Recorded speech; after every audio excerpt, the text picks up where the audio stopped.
Hi, welcome to Rachel & Co. I'm joined with Julia today, who is a hairdresser in the building that I work in, called Little Bird Hair Design. She's been a hairdresser for quite a long time, and we're here to talk about being a parent, authenticity, narcissists. Narcissists and their victims. We delve a little bit into like being a hairdresser and some of the overlap that we might have. So we've covered quite a lot of things. So if any of that takes your fancy, then continue to watch.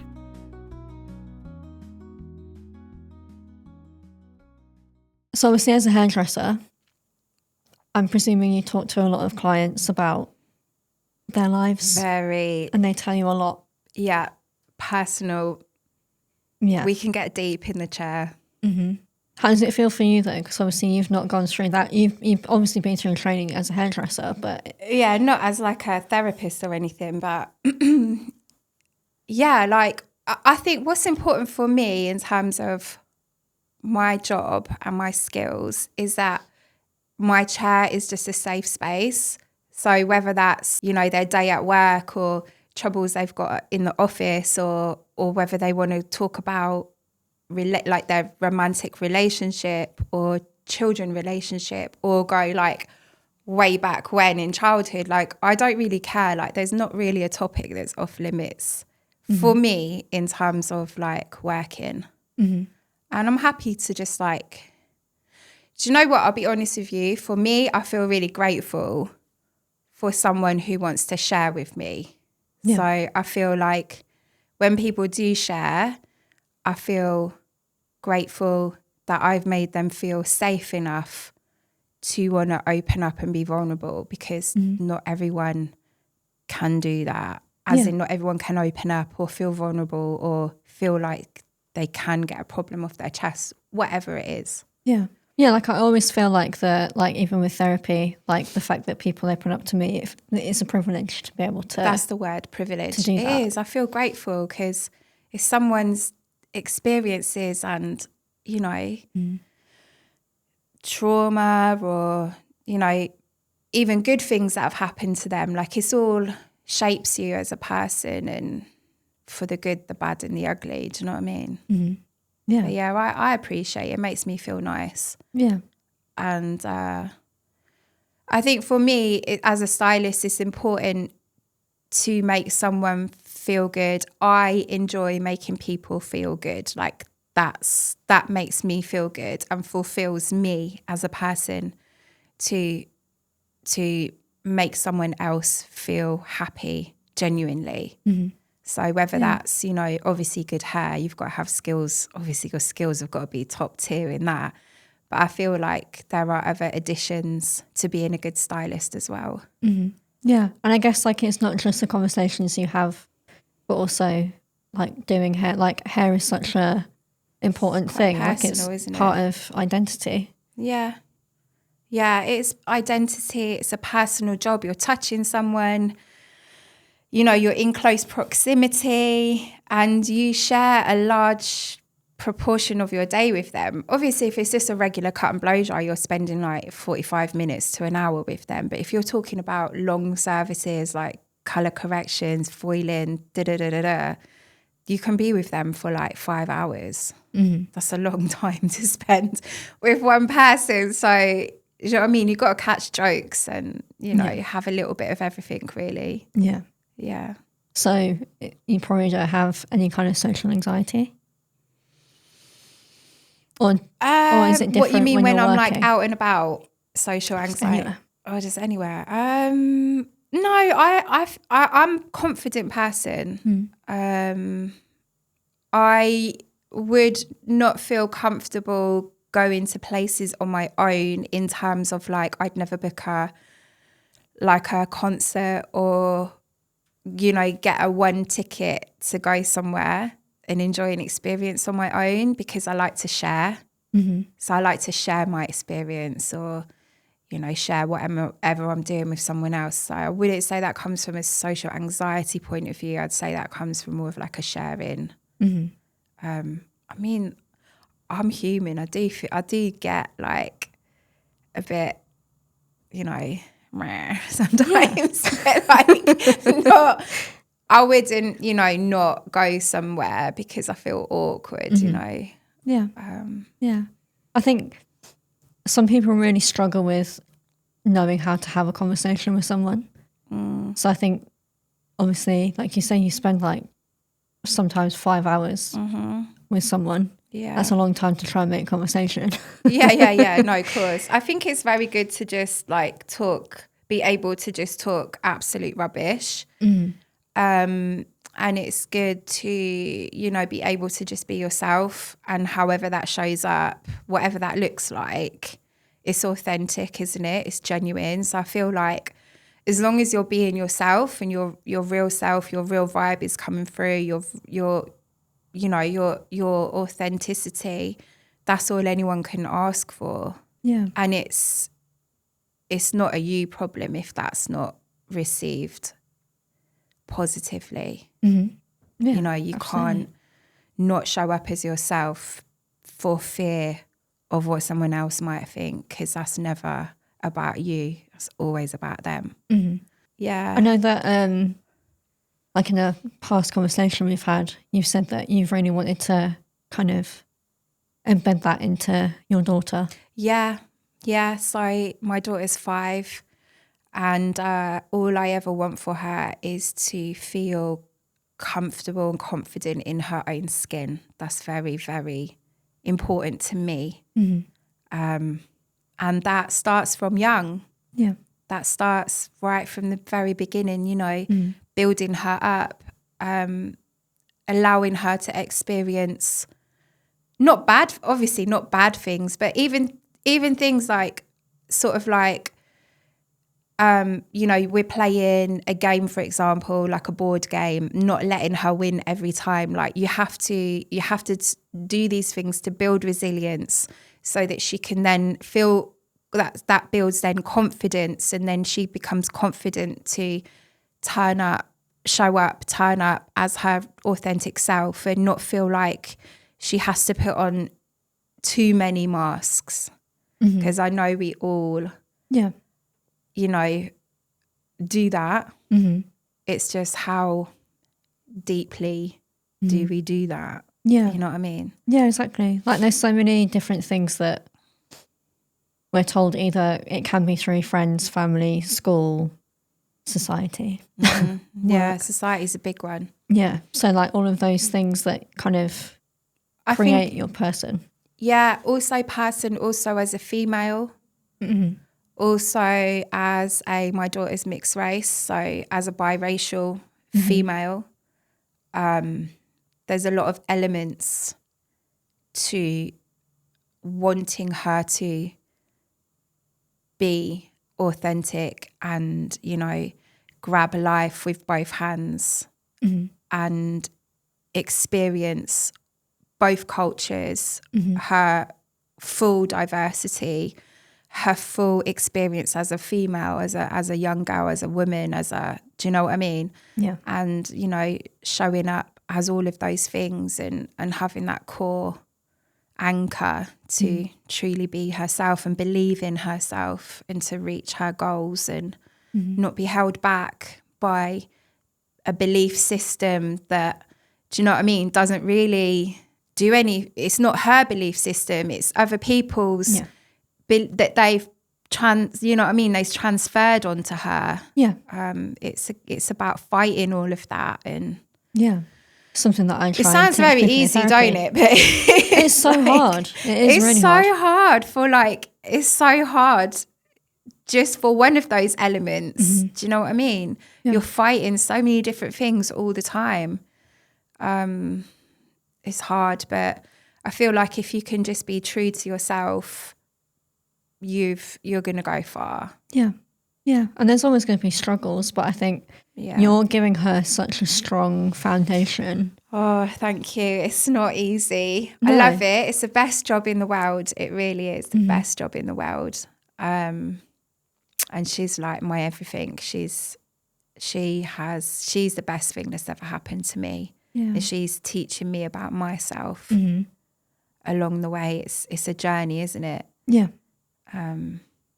we're both each other's journey, really. Yeah. You know, learning from each other, really. But it's one of the most special relationships that you'll ever have. It's like the parent-child relationship. So I think the fact that what you're putting into that relationship is authenticity.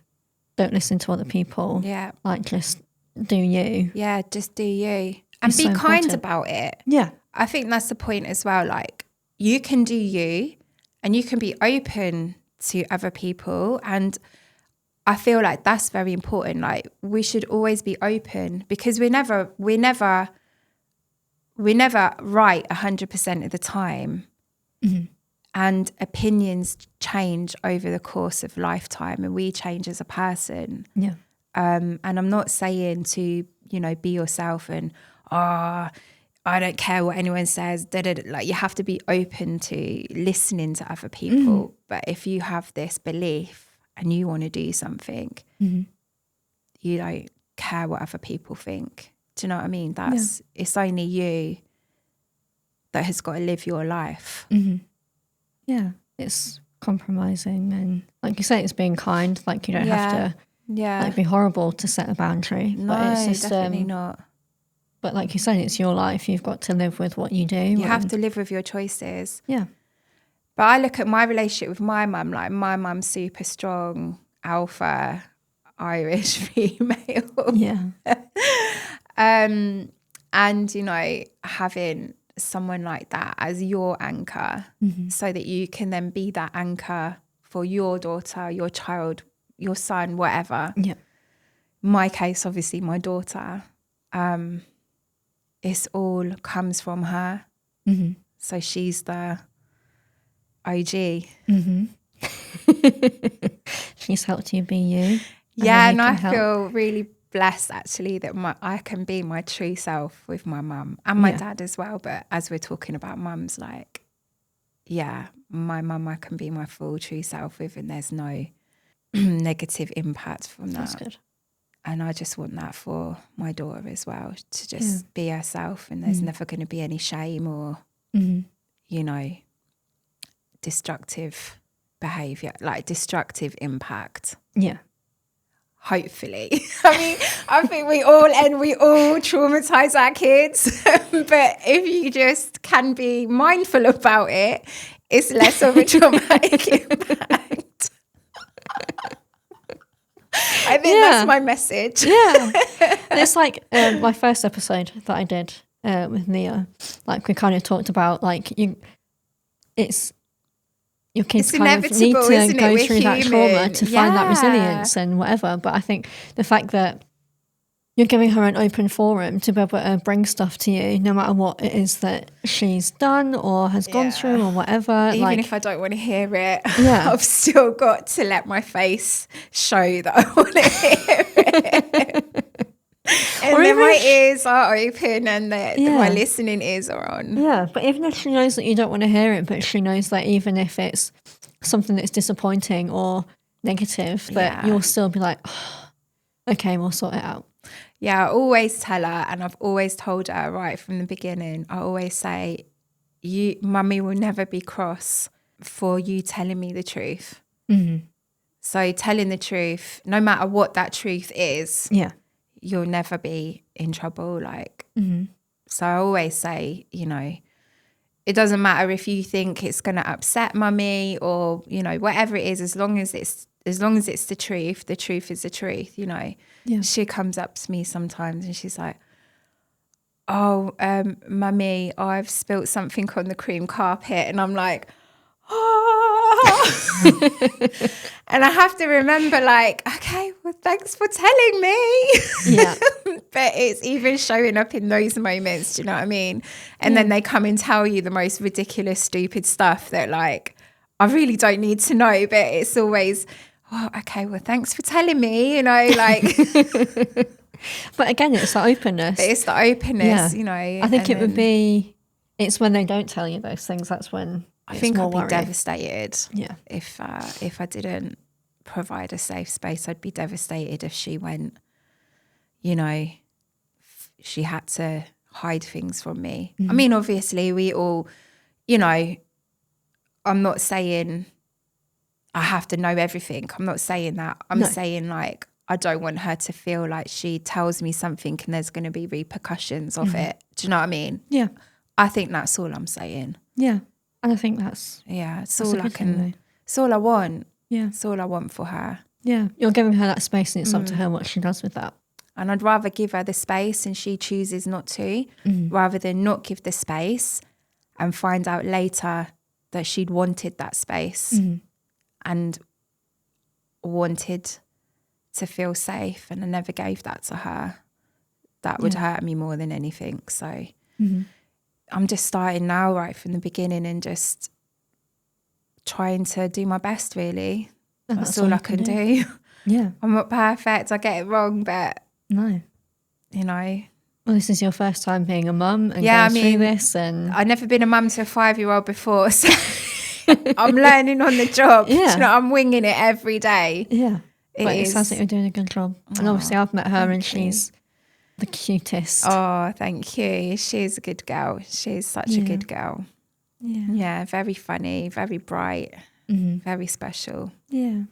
So obviously you're doing all that you can for your daughter, but also how about the authenticity within yourself? Like, how did you find that for yourself? It sounds like you've had like a strong anchor with your mum, but I can imagine it's still been a struggle just with like society in general. And yeah, like I think my confidence has definitely come from my like how I've been parented. And that's always kind of, that's been confidence is a very good anchoring thing to have in your life. I had always wanted to travel, and traveling is very close to my heart. I intend and have plans to do a lot more as well. And I want to show my daughter the world and, you know, let her have those experiences as well. So when I was in my late 20s, I decided to just YOLO, and I packed my bags. Me and my brother, we went off to Australia for, I think we were there just over a year. That's amazing. So we did Southeast Asia on the way. Looking back, probably should have done that on the return journey because it's definitely a financial shock once you've been in Asia and then have to experience Australia. Yeah, I can imagine. Maybe should have done that, but we didn't know. So we did 2 weeks in Thailand and 2 weeks in Malaysia, and it was awesome.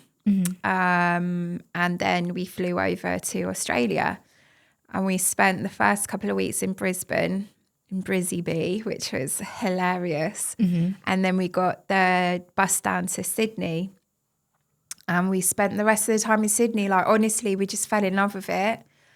And it was honestly the best time of my whole life. I have been back since then. And again, equally as amazing. But I turned 30 when I was out there on my first trip. Okay. And it was a really kind of like poignant moment for me, I think.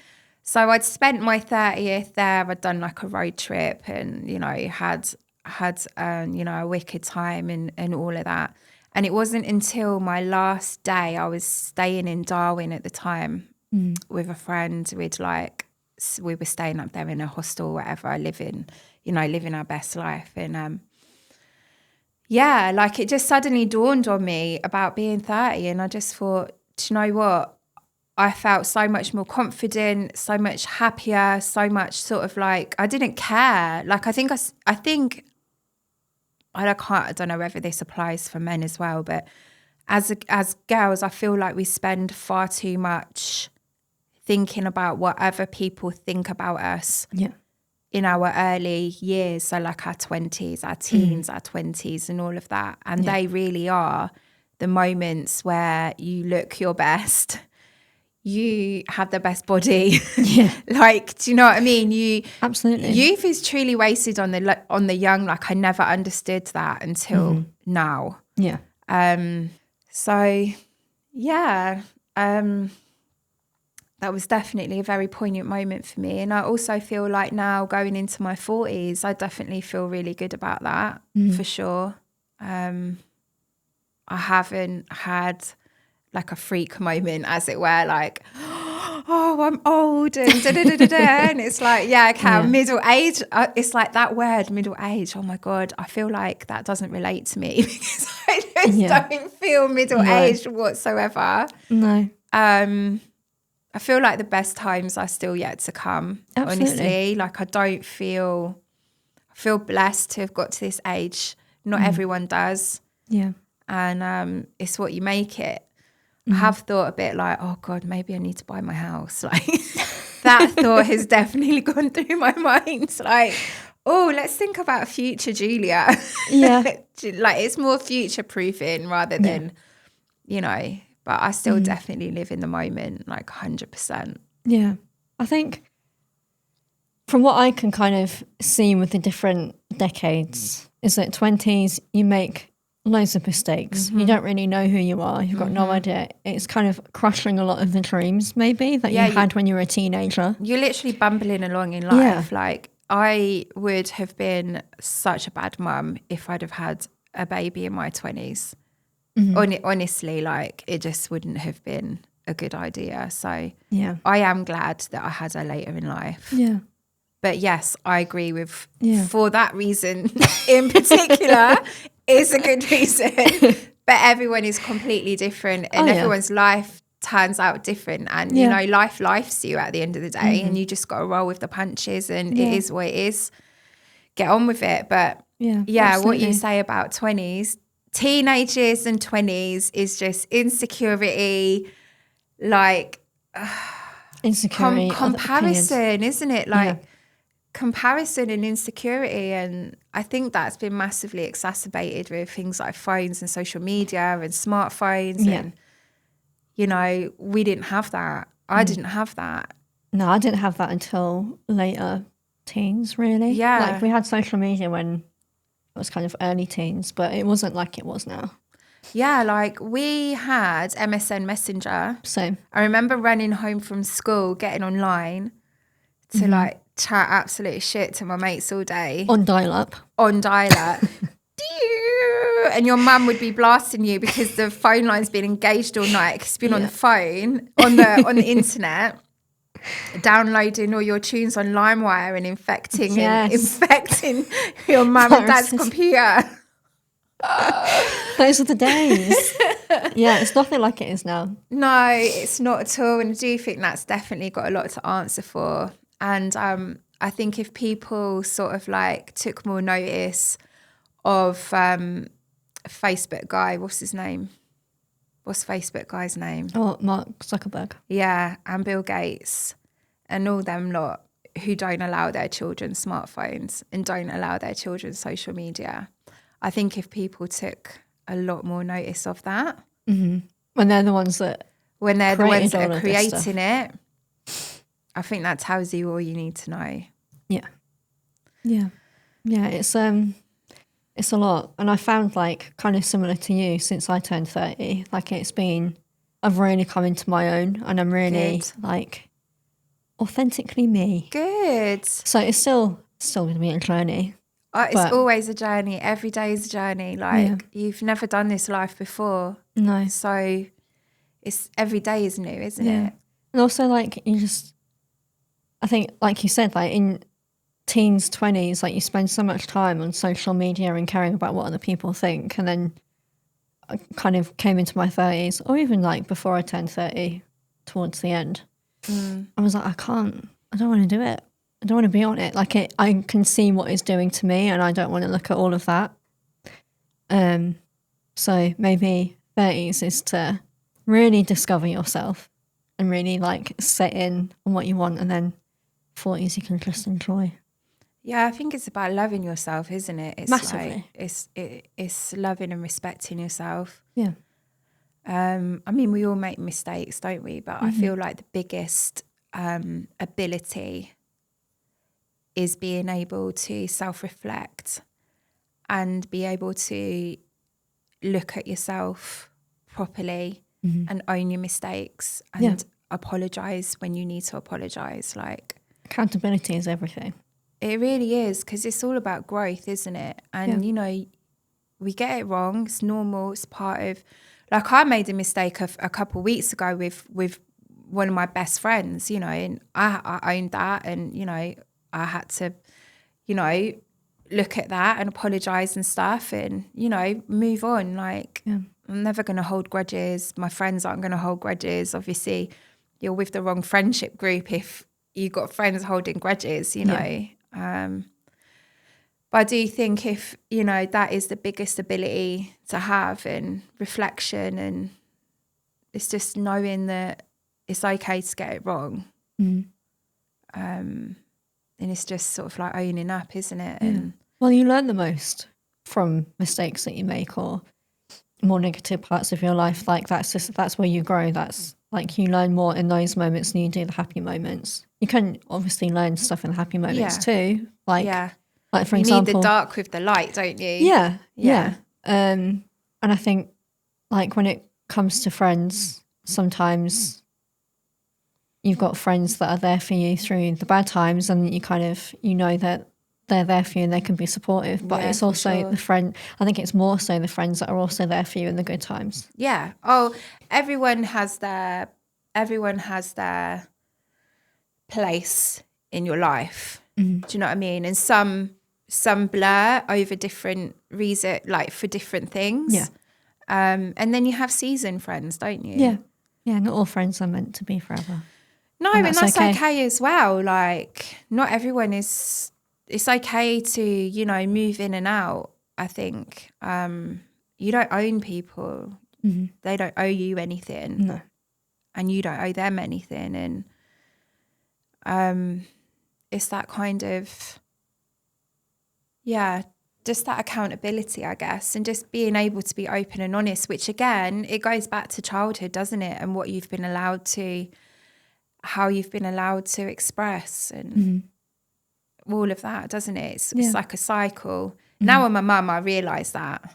Yeah. And it becomes very, like, it's like you become hyper aware. It's like, oh my God, am I like ruining my child's So yeah, everything comes back in full circle, doesn't it? Yeah. But I think the fact that you think thing.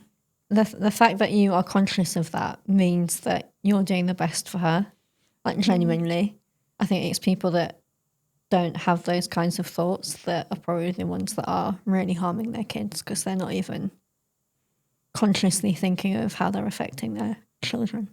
But then you've got to think about why they're like that. Yeah. Do you know what I mean? It's all recycled, isn't it? And it all comes back to that ability as to being able to sit down, you know, and as humans, those, you know, these strengths and this learning and this behaviour and this ability to grow, it comes with time.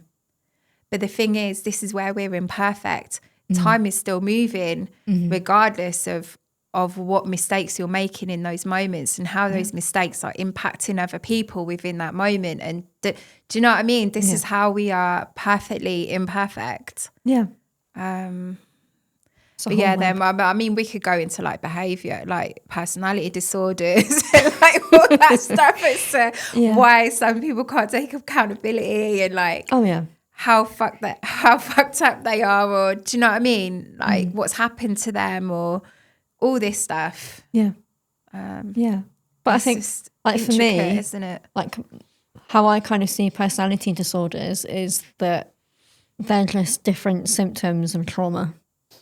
So it's just how different people have responded to trauma. It's just like maybe a certain cluster of symptoms, and that's where you get a personality disorder. Yeah, but that's really interesting. That but it's all because of their own experiences, like whether it's from their parents or like because other they people say around about them narcissism, don't they? Like narcissism is born through a child not having its needs met and being ignored. Yeah. And, you know, God knows what else. Yeah. And then they then learn this protective shield around themselves, don't they? But really, they grow to have this vacuous hole inside them that can never be filled because they've gone into like this self-preservation mode as a young, you know, a young child or whatever. Or it could be born through like over praising, over, oh my God, you're the most perfect child in the world. Like that, isn't it? And treating them as special. Obviously all kids are special, but there's going overboard, isn't there? Like not that, like there's teaching them that there's no consequences, they can just do whatever they want. Like, you know, there's no emotional, you know, there's no impulse control, there's no just general parenting and guiding, and, you know, not discipline as in like punishment, but sort of like teaching, like, you know, okay, we don't do this because of X, Y, Z, so we're going to do this instead. But you could even, this might sound a bit controversial, I don't know, but you could even say like that, what you described, the second one that you described, like that could also be seen as a level of neglect. Oh yeah, could be, yeah. Sort of like because you're not doing the right thing by them. Yeah, because like they're not teaching them how to function. Yeah. Like with other people and how to like they're also like, in a way, maybe they're validating everything that they're doing and saying, but also that's neglecting their needs. Any kind of accountability and what they need, because what they need isn't always positive. For sure.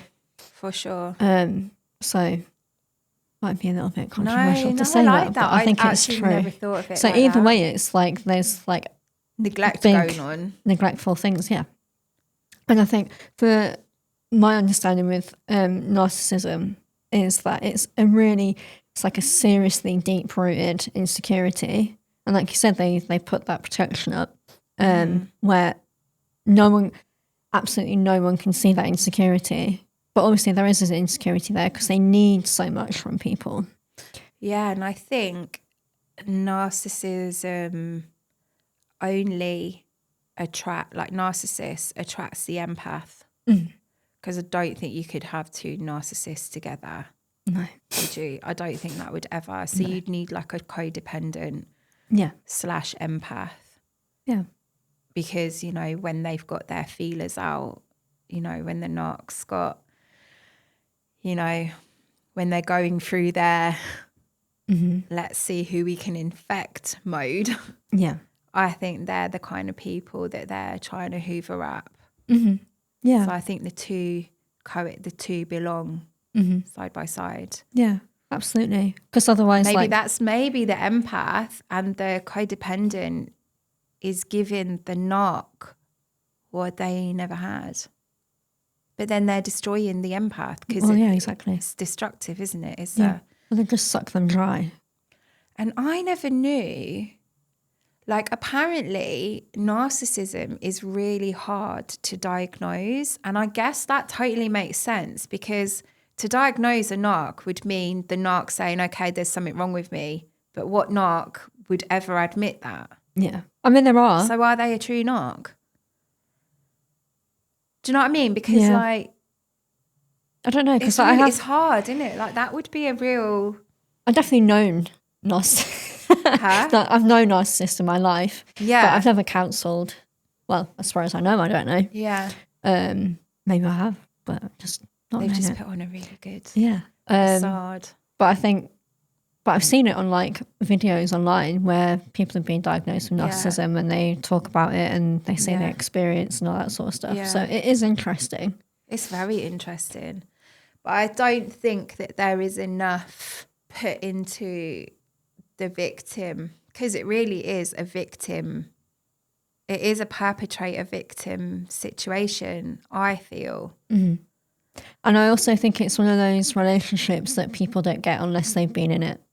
Yeah, unless for they've experienced They don't a know the narcissist, harm. they have no idea what it's like to be that victim. Because like, yes, on the outside you're like, just leave, or like just don't interact with them or whatever. But it's so hard as the victim to want to leave. But what you just said right there is perfect victim blaming, isn't it? When people say, Yeah. oh, I don't know why she's there, or I don't know why he's still there, or why don't she just leave? It's not that hard. Like, It is hard. post-separation is the most dangerous time in a woman's life. If we're talking about male violence to women, if we're talking about it that way around, because obviously it exists the other way, but talking about, you know, male to female violence, that is the most dangerous time. And, you know, women are murdered. Like, if you look at the statistics, it's wild. It's like every 7 minutes or something, a woman is murdered by a man they know. Yeah. A perpetrator of violence against her. Yeah. And normally so much has happened before then. Really subtle things have happened before. And you have kids involved, homes, job, life, everything. Like, unless you have truly been there, or you have been in very close proximity involved in something like that, you just have no understanding whatsoever, I don't think. No. And not that you'd ever want anyone to experience that anyway. No. You wouldn't. No. And I think sometimes it becomes quite apparent with like the friends that are on the periphery, because obviously as part of this kind of relationship you end up kind of isolating. Because obviously they want you to be isolated. 100%. But then you've got some friends that will still be kind of in contact with you. They kind of understand, okay, like they're doing what they're doing. And also to a point you probably push them away as a victim maybe. Yeah. Well, you're in self-preservation mode, aren't you? You don't know what's going on. No. But then I think, so you've got those friends that you know you can still probably go to, but then you've also got other friends that probably make you feel bad for being in that situation. Those are the people that probably don't get it and probably haven't been through that. And that's a shame. So again, you can kind of see like you can just see really patterns, can't you? It all, you know, I find behaviour very, very interesting. You know, in psychology and sociology, I do find it interesting because it's all about, you know, patterns and awareness and vibes and energy. Energy. That's 100% energy.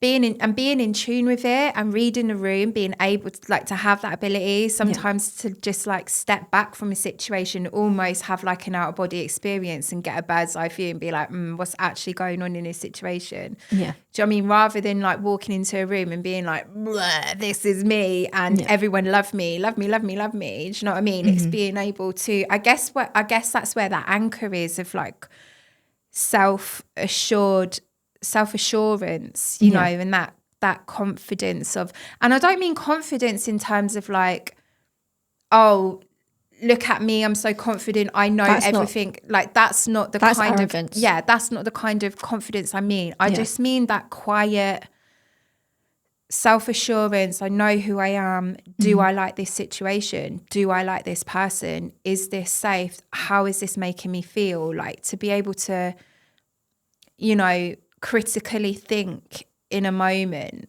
you know, it's having that. And I don't know if that's a special quality to have, or I don't think everyone has that. No, I don't think so. I think whether it's through just who they are, or whether it's like through, or they've learned it because of experience, or whether they naturally, you know, innately have that ability or that presence with themselves. And I think it also depends on like what they've been exposed to as well, like growing up, for example. I know for me, I think I've told you this before. My dad's a vicar. Yes. So I grew up in the church. I found this out literally last week, wasn't it? We were talking about this on like Friday, and I had questions for you, didn't I? I was like, oh, that's so interesting. Yeah. Like I love that because we shared about that, didn't we? So I grew up in the church, and where I grew up was in a place called Hounslow in West London, which is an interesting place to grow up. But the church was very diverse with all kinds of different people. Yeah. And like there was one church that I went to that was very like an older generation there. So I witnessed a lot of death and grief. And whatever. Yeah. So I was exposed to homeless people and older people and like people who weren't as rich as you. Like I wasn't rich at all. No, I don't mean rich in terms of money. I mean rich in terms of, you know, obviously homeless people or, you know, maybe people with poor mental health, or that's what I mean in terms of richness. I don't mean like from a monetary family value. too. Yeah, and having family. Yeah, that's rich. Yeah. So I kind of grew up with all of that, and that's like obviously seeing my dad, like how he interacted with people and was there for people, and also how other people were with each other. Like I know that I kind of copied that, I guess, like growing up, like I wanted to be there for people. I would talk to people and whatever. So I think that's where I kind of really learned how to be truly empathetic with people and just sit and just be without having to like fix. And you were like, I guess that you have quite a community spirit as well, because you've seen different communities and you've been a part of different communities. And But I think community is so important for everyone. I think the more that we isolate ourselves, so it's like people with depression, for example, like they will isolate themselves. And like we've just been talking with like that narcissistic versus victim, like that's isolation. I think isolation is, we're not meant to do that as human beings. We're social. Isn't it? But then that can go back to sort of like phones. Yeah. It's all isolation, isn't it? Yeah. It looks like it's community because you're talking, but it's not. You need that in person. In person, being with someone, and the skills to be able to, the social skills to be able to communicate. Communication is a huge thing. I loved your communication conversation. Because that truly is at the foundation of so many problems. I do believe that. And it really is. You know, communication styles. We all, obviously, then there's love language. That's all communication. Like behaviour as a general is communication. There's so many different types of communication. It's not just verbal. Communication can even be just like looking at someone, eye contact, listening, like body language, behaviour, like everything. Like communication is so interesting. And it's even like with, like you could be having a conversation out loud, but then you could be having a completely different conversation underneath that. So like you could be having, so like what you're saying verbally to each other could mean something completely different. So you're having two conversations at the same time. And then you have your internal your internal, what's that called? Dialogue, that's the word. You've got that internal as well. Because you could be having a conversation with someone, but I don't know what you're thinking and you don't know what I'm thinking. And like, it's just mad. Yeah. And then like people will be testing each other. Could be testing like, and nothing is what you think it is. Nothing is what you think it is, and it's all of the little look here, or the, you know, when you have like a really good mate or a sibling that you're tight with, whatever, anyone you're tight with, right? And you have your own language between the two of you, especially siblings, if you're blessed to be like close. So like, I know with one of my siblings, one of my brothers, I can literally like look at someone and I look at him and he's already clocked me and he knows what we're talking about. Yeah. And I haven't even said anything out of my mouth, or I'll turn around and I'll look at him and pull some stupid face and he'll know exactly where the conversation, do you know what I mean? Yeah. And so it's mad. Communication's amazing. Yeah. and Just like gotta have it. indirect communication, direct communication, like. And Yes, it's coming to the understanding that you are just never going to be liked by everyone. And that is such a hard pill to swallow. That is so hard. Yeah.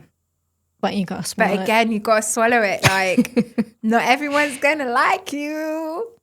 No. And you just got to be okay. you. Yeah. Be okay with it. Because there's lots of people that do. And you put yourself into such a spin if you try and please everyone all the time and you're not yourself, because then like you just rip yourself being apart. Ripped open.